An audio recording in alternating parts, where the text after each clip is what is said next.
Hello everyone and welcome to the 4th episode of Learn Moto, ang channel ng classmate nyo na mahilig mag-aral at mag-share ng kanyang learning sa pagmamotor. Ang topic natin para sa episode na ito ay isang soft skill. Ibig sabihin, wala itong diretsyong koneksyon sa pag-operate ng motor, pero importante pa rin ito. Sa lahat ng mga librong ito na isinulat ng mga established authority sa larangan ng motorcycle training, merong at least isang chapter sa vision. Ayon kay Lee Parks, ang vision ang pinaka-basic na skill ng proper riding. Bakit? Kasi ang lahat ng desisyon natin about riding ay naka-base kung ano yung nakikita natin. If you don't agree with Lee, pwede mong subukang mag-ride ng nakapikit. Kwento mo na lang sa akin kung ano nangyari.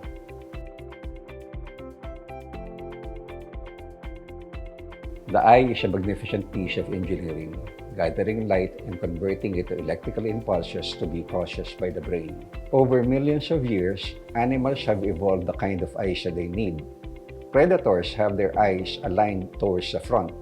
This maximizes their ability to focus and to gauge distance. Ang mata naman ng mga prey o yung mga hayop na hinahunting ng predator ay nasa gilid. This maximizes their ability to scan their surroundings and identify predators.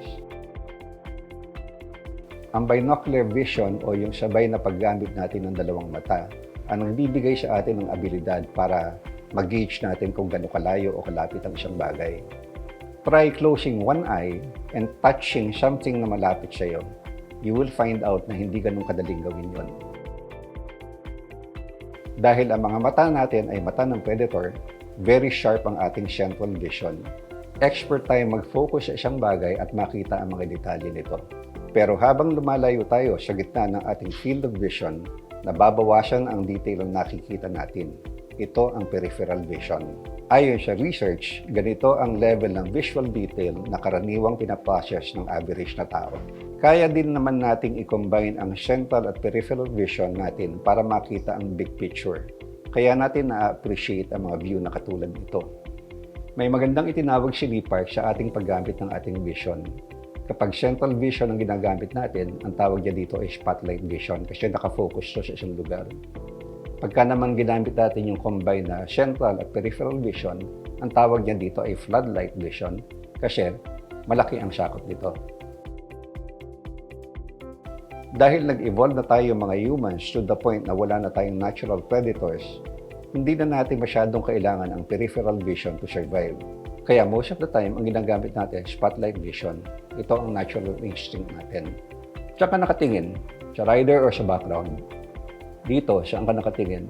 Hindi ba sa middle rider muna? Natural sa atin ang mag-focus muna sa isang object. At yung object na iyon ay kung ano man yung interesting sa atin sa panahon na iyon. Pustahan tayo, hindi kayo sa akin nakatingin ngayon.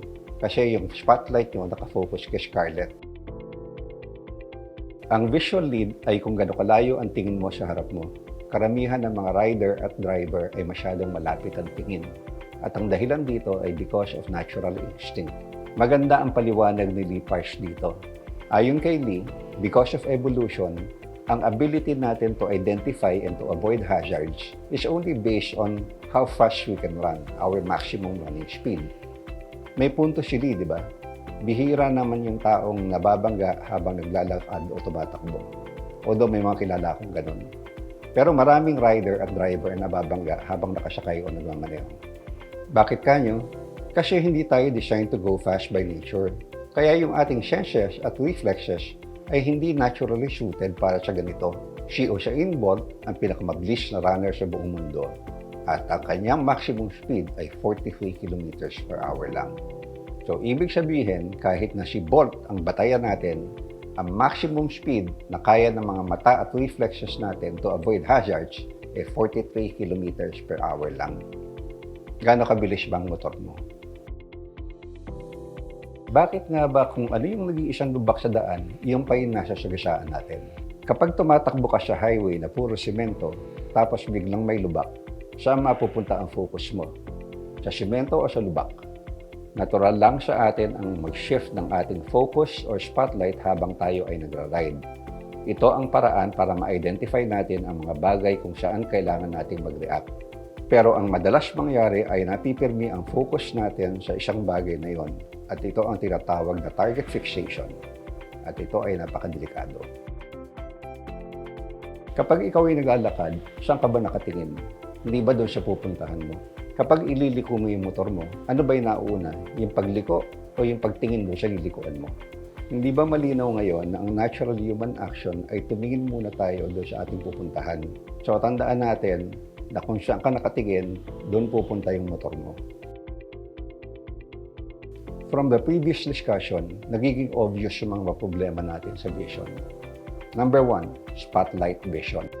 Dahil tayo ay naturally inclined na umasa sa spotlight vision, madali sa ating ma-miss ang mga potential danger, katulad nitong SUV na ito.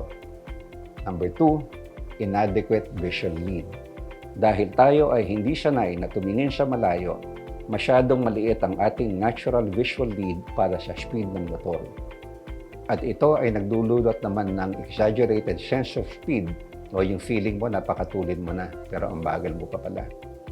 At less time to react dahil delayed ang pagkakakita mo doon sa object. Target fixation is a natural tendency. Dahil madalas tayong naka-spotlight vision, kapag may nakita tayong interesting or threatening, we tend to fix our attention on it. Ang problema sa target fixation ay kapag nag-focus kang masyadong matagal sa isang bagay, katulad ng truck na kasalubong mo.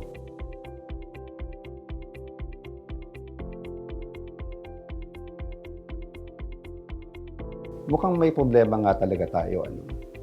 Una, ang instinct natin ay gamitin natin ang spotlight vision. Pangalawa, because of evolution, natural na mababa ang ating visual lead. Pangatlo, yung tendency natin na mag-target fixate. As you can see, nature did not design us to go as fast as our motorcycles. Kaya wala tayong natural ability to handle this kind of speed. Mabuti na lang tayong mga humans ay mayroong ability to adapt by learning new skills. Tip number 1, force yourself to go into floodlight mode. Madalas parang ganito lang ang tingin natin when we ride. Nakakonsentrate tayo sa gitna at halos walang atensyon doon sa mga nasa bandang tabi. Hindi mo tuloy nakikita yung motorsiklo sa gilid. But kung floodlight vision ginagamit mo, nakita mo na yung motor malayo pa lang. Tip number 2, look up and look far. Para hindi ka mabulaga at maiwasan mo ang ganitong sitwasyon, itaas at ilayo mo ang tingin mo. Do not follow directly behind another vehicle kasi wala kang makikita sa harap. Lumihis ka so you have a clear view of the road ahead. Tip number 3, never commit to a path na hindi pa nakikita ng mata mo. Siguraduhin mo na clear ang view mo ahead bago ka pumasok.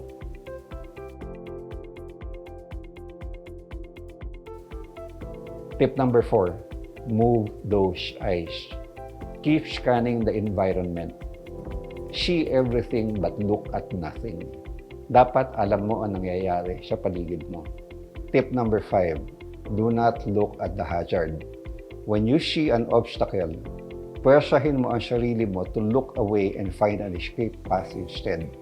Katulad nito, hindi ako sa lubak tumingin kung hindi doon sa tabi nito. Tip number 6, turn that head. Hindi huwag yung titingin ka ng pag-ganun lang o pag-ganyan-ganyan lang. Kasi ang mata mo is most efficient kapag ka diretso ang tingin. Okay? So, pag liliko ka, look into the turn. Iikot mo yung ulo mo, your nose should be pointing to the direction of the turn. Subukan nyo, makikita nyo yung improvement.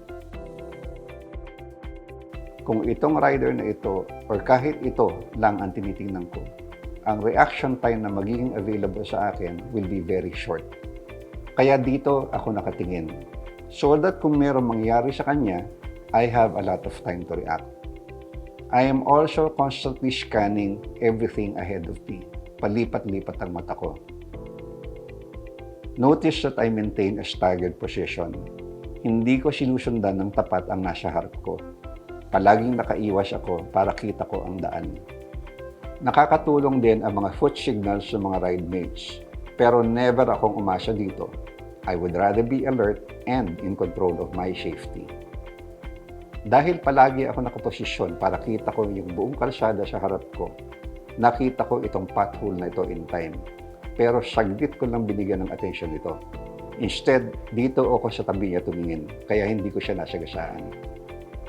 Kung kailangan mo ang visual lead sa highway, mas kailangan mo ito sa provincial road kasi mas marami nangyayari. Again, pansinin nyo, I remain in staggered formation para yung pinakamalayong pwedeng makita ko sa harap ay makikita ko. Pero continuously, nag-i-scan ako left and right, up and down. Kaya malayo pa lang, nakita ko na itong mga nagka-counterflow nito. At lalong-lalo na, ewan ko kung makikita nyo on time, itong tricycle na ito. Dahil malayo pa lang ay nakita ko na siya, I had a lot of time to evaluate the situation and react. Makikita nyo that in about 1/2 second pa lang, nagbababa na ako ng accelerator at lumilipat na ako ng lane position. Madaling i-take for granted ang isang bagay that we have always had, such as vision. Who would have thought na pati pala ang paggamit ng ating mata ay kailangan pa nating pag-aralan. Dahil marami sa atin ang matagal nang nagmumotor, we no longer appreciate kung gaano ka-complicated yung ginagawa natin. Kaya sadly, most do not take the time to learn more about it. Gaya ng natutuhan natin dito at sa ibang episodes, there is a lot to learn about riding. And the more we learn about it, the better we get. Pero ang riding ay dynamic. Hindi mo ito matututuhan pagbabasa ng libro at pagpanood mo ng video. Kaya palagi namin hinihiling sa inyo na practicein nyo ang napapanood nyo dito. Again, sana po ay nakatulong ito para madagdagan kahit kaunti ang ating kaalaman para tayo ay mas mapalapit sa ating layunin na maging mas magaling at mas safe na rider.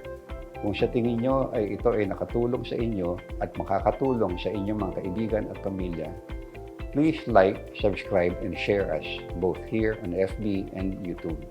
Thank you for watching and see you next time on Learn Moto.